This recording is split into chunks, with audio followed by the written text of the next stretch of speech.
අවුරුදු ගානක් තුන ලෙඩේ දැන් ඉවරයි වතුර යන්නේ දැන් ලීක් නේ අඩු වුණා.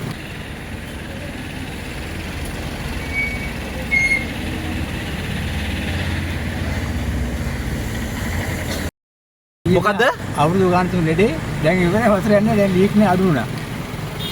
හැමදාම හැමදාම කැටිනවනේ. ප්‍රෝජන පරිදි නතර වුණා වගේ. හලාත පාලම් වීදියේ තියෙනවානේ.